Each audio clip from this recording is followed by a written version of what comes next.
यहाँ भन्नुहुन्छ अब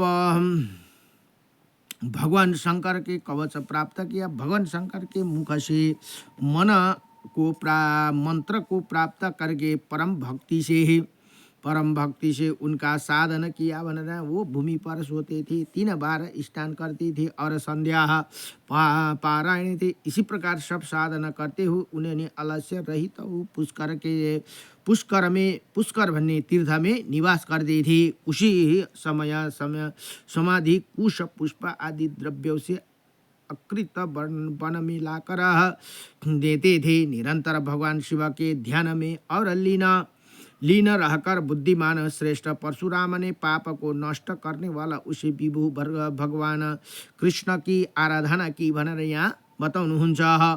अब इसी प्रकार जगत के पति यजमान परशुराम को नित्य ध्यान लगाते हुए 100 वर्ष बीत गए भनेर यहाँ बताउनु भयो। अब एक बार हे महाराज, महान परशुराम स्नान करने को गए। वहाँ पुष्कर में मध्यम उन्होंने एक उत्तम आश्चर्य देखा ये कि वो एक मृग और मृगेनी के साथ भागता हुआ वहाँ आया। उसके एक शिकारी ने शिकार के लिए पीछा किया था। उसी मृग और मृगिनी दोनों घास से तप्त और अत्यंत पीड़ित थे भनेर या बताउनु भयो। हे महाभाग, ये मृग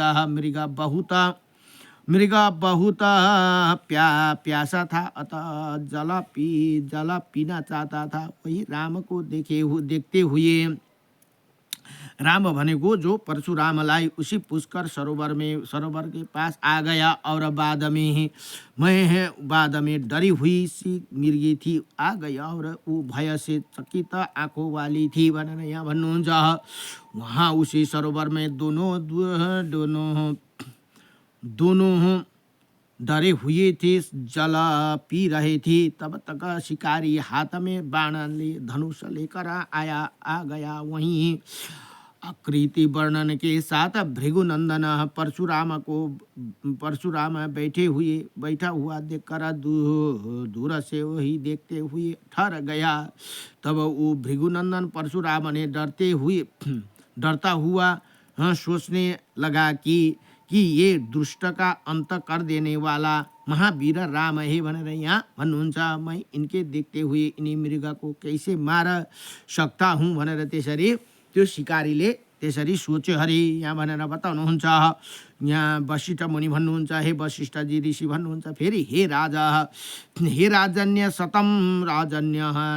इसी प्रकार चिंता से युक्त होकर वो ध्यान परशुराम के भय से भयभीत होकर वहीं पर ठहर गया। मेधावी परशुराम उन दोनों मृग को भय युक्त होकर जल पीते हुए देखकर यहाँ तक कि तर्क करने लगी कि यहाँ पर भय का क्या कारण है, क्योंकि ये तो ना तो ये सिंह का गर्जना है और ना हो ये पर कहीं व्याधा दिखाई दे रहा है। फिर किस कारण से ये दोनों मृग भय युक्त नेत्र से इधर उधर देख रहे हैं भनेर यहाँ बताउनु भयो। अथवा मृगों की जाति की स्वभाव ही की तीक्ष्ण चरिक्त आंखों वाली होते हैं। यही जिसका कारण है कि दोनों मृग पानी पीते हुए चकित आंखों वाले देखे रहे थे भनेर यहाँ भन्नुहुन्छ। परशुराम ने सोधा कि इतना का कारण भी नहीं है कि क्योंकि ये दोनों दुखी अंगों वाले भय से कांपते हुए दिखाई दे रहे हैं भनेर यहाँ भन्नुहुन्छ। इसी प्रकार अच्छी तरह से विचार करके मतिमान परशुराम के शिष्य के साथ उन्हीं पुष्कर के मध्यम से तब तक खड़े रहे जब तक वो किसी की दोनों मृगा वहाँ पर खड़े थे भनेर यहाँ बताउनु भयो।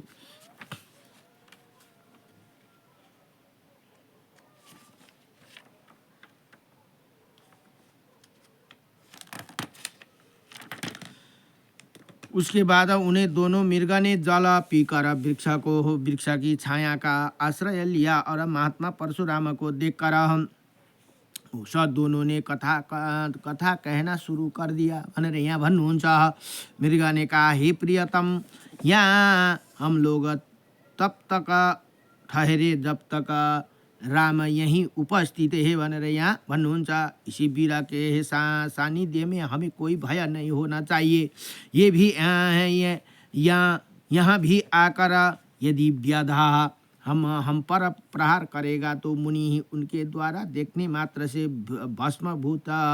भस्मीभूत हो जाएंगे। भनेर ती मृगहरू दुईजना पति पत्नी यसरी बात गर्न थाले भनेर यहाँ बताउनुहुन्छ। अब राम दर्शन से संतुष्ट मृगी ने इसी प्रकार वचन बोला, पर हर्ष से प्रफुल्लित मृग अपनी ही प्रिया को इसी प्रकार बोला कि इसी प्रकार से, हे महाभागी, हे भामिनी, जैसा तुम बोलती हो वैसे ही मैं महान आत्मा राम को प्रभाव को जानता हूँ। भनेर यहाँ बताउनु भयो। जो इसी इनके साथ इनके शिष्य अकृत वर्णन दिखाई दे रहा है, वही भी सिंह के भय के व्याकुल नहीं इन्हीं महाभाग ने बताया था। भनेर यहाँ भन्नुहुन्छ। हे महाभागी, ये राम महर्षि जमदग्नि के सबसे छोटे पुत्र है। भनेर ती मृगले अपनी मृगिनी पत्नीलाई बताउनुहुन्छ। राजा कांतिप्रियद्वारा पिता को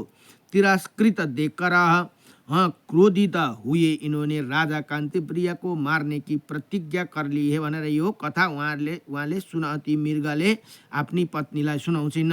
उसकी ही पूर्ति की इच्छा से ये पहले ब्रह्मा लोक को गए थे। भनेर यहाँ बताउनु भयो। उसी ब्रह्मा ने इसी समझा कर कहा कि तुम शिवलोक को जाओ। भनेर यहाँ ब्रह्माजीले यसरी पठाउनु भयो। भनेर यहाँ भन्नुहुन्छ।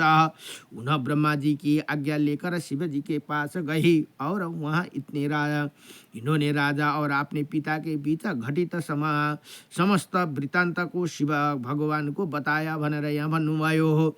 बता दिया। तब उन्होंने दयालु महादेव ने उन्हें कृपा पात्र बनाकर कृष्ण का अच्छा मंत्र और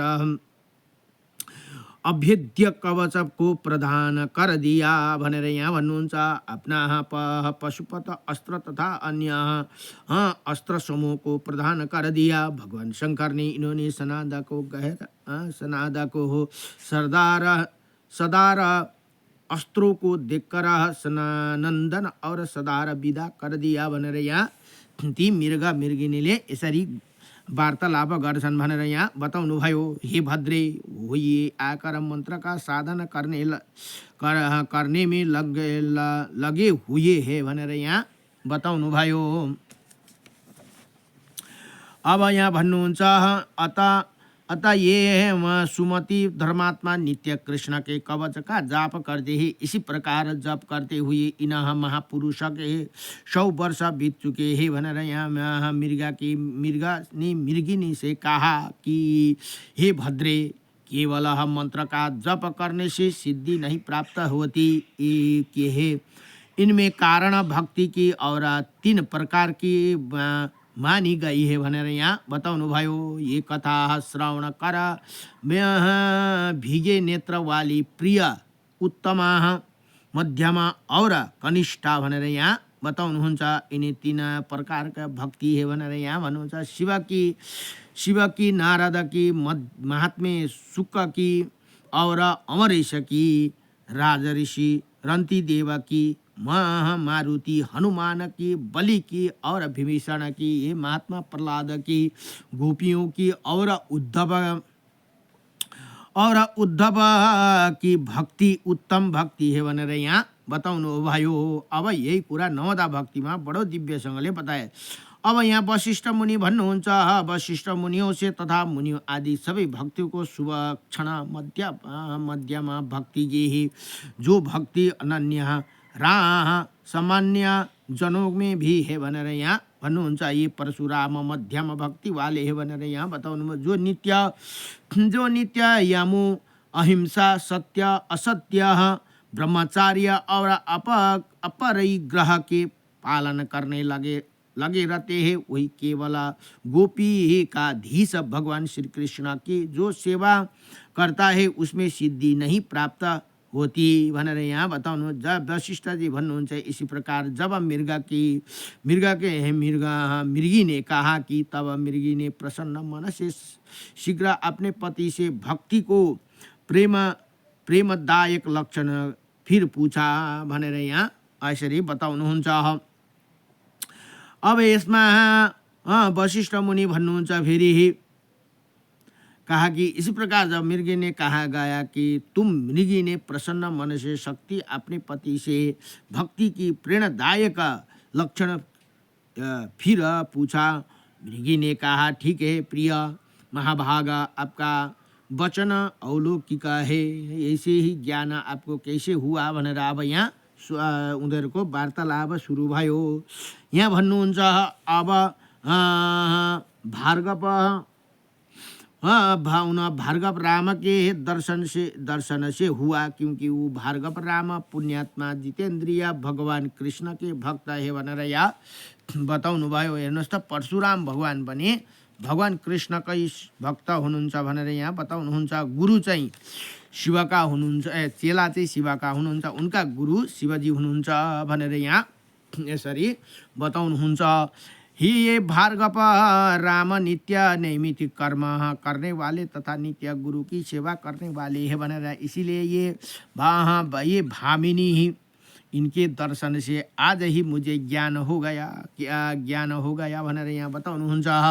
इन महात्मा राम के दर्शन का प्रभाव से आज तीनै लोकों में स्थित प्राणियों के शुभ और अशुभ बताने वाले रहस्य को जान गए हैं भनेर यहाँ भन्नुहुन्छ। मृगी ने कहा कि हे प्रिय पुण्य प्रदान करने वाला पाप नाशक इसी चरित्र को सुनने वाला को जो करेगा वही ज्ञान गोचर होगा भनेर यहाँ बताउनुहुन्छ।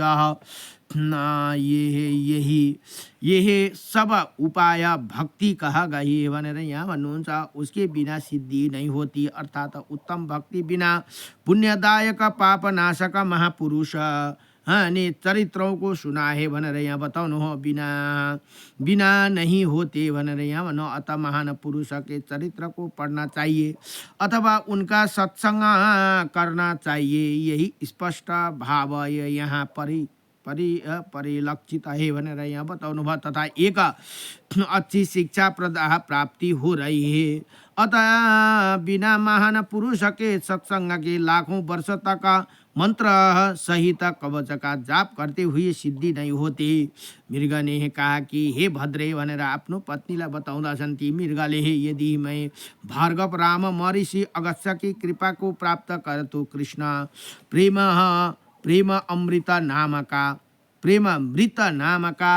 उत्तम भक्ति प्रदान करने वाले स्तोत्र का जानकर मान्य और कवच को सिद्धि के प्राप्त कर लेंगे भनेर यहाँ बताउनुहुन्छ। वही वो मुनि अगस्त्य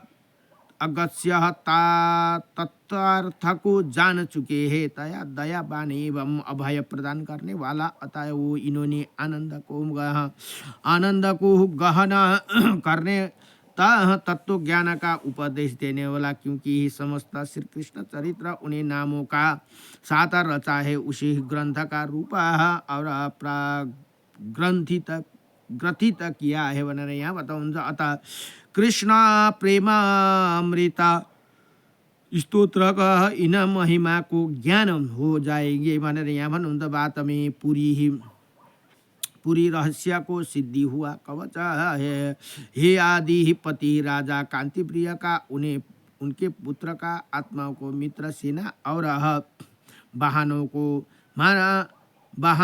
मारकर 12 पृथ्वी को राजाओं को रहित कर देगा भनेर यहाँ बताउनु भयो। वशिष्ठ मुनि भन्नुहुन्छ कि इसी प्रकार मृगिनी के कहा कर रुक गया। तब महर्षि परशुराम ने अपने और मृग के भाव को जान लिया। तदनुसार उन्हें अगस्त्य मुनि के पास गए तथा उन्होंने श्री कृष्ण प्रेम अमृत स्तोत्र का ज्ञान प्राप्त किया भनेर यहाँ बताउनुहुन्छ। इसी प्रकार प्रकार मृग मृगनी को कहकर रुक गया। तब महर्षि परशुराम ने भाव को जान लिया। तद अनुसार ये अगस्त्य मुनि के पास गए तथा उनके श्री कृष्ण प्रेम अमृत स्तोत्र का प्राप्त किया। इसी प्रकार श्री ब्रह्मांड महापुराण को वायु प्रोक्त मध्य भाग को तृतीय उपदघात पाद में 34 अध्याय अथा भार्गव चरित्र मृग मृगिणी संवाद भनेर पूर्ण भयो। नमो भगवते वासुदेवाय कृष्णाय वासुदेवाय हरे परमात्मने प्रणत क्लेशनाशाय गोविंदाय नमो नमः।